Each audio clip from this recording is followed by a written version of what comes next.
無論係最傳統嘅潑水節，定係依家流行嘅玩法，都係從採花開始。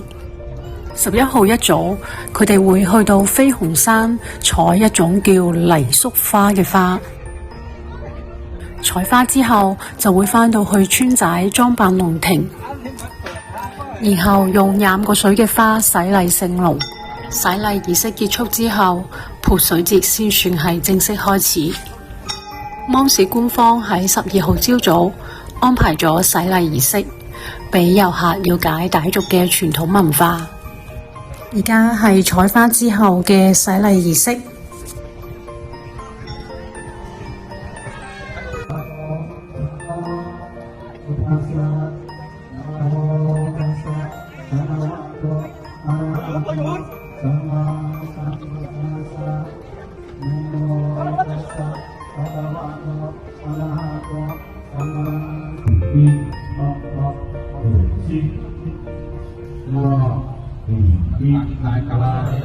做完經之後，就開始洗禮聖龍啦。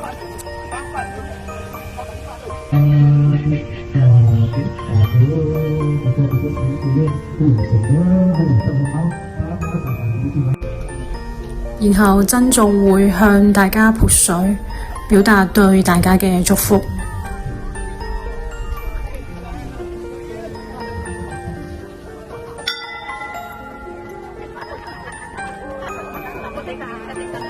所以其實傳統嘅潑水節係咁樣潑水嘅，而依家就係赤裸裸嘅打水仗。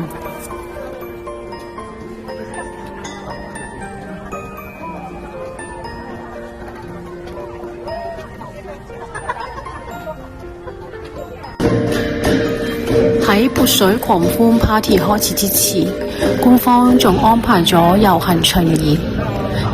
遊行隊伍都係德雲州唔同民族文化嘅代表。德雲州主要有傣族、景頗族、阿昌族、傈僳族同德昂族5個少數民族，有織錦、竹編、刀舞等等嘅非遺文化。今年仲有贊助商本田嘅車隊參加。喺遊行巡演嘅同時，大家已經紛紛向芒市廣場行去，準備參加1點半嘅潑水狂歡 party 啦。當然，好多人已經喺行去嘅路上開戰啦。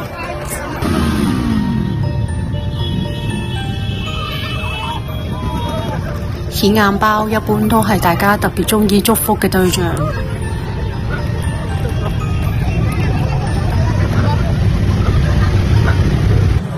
我哋已經着上咗裝備，準備入場。呢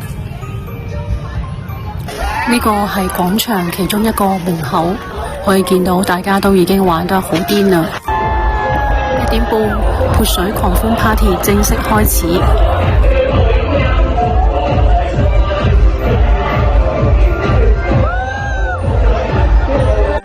你睇我嗎？喺呢度，只要你願意，你都可以好似個細路仔咁盡情玩水、打水仗。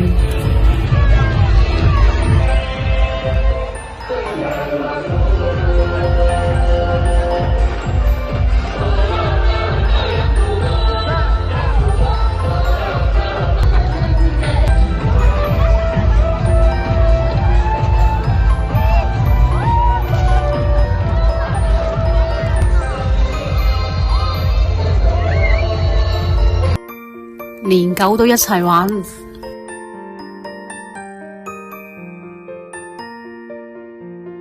今日全國好多地方都有沙塵暴同大雨，芒市朝早都有落過雨。喺中午到3點左右，天氣出奇咁好。4點就開始落大雨啦，直到晚黑7點又有晚霞出返嚟，個天都算係好俾面啦。夜晚我哋去咗河邊放蓮花燈，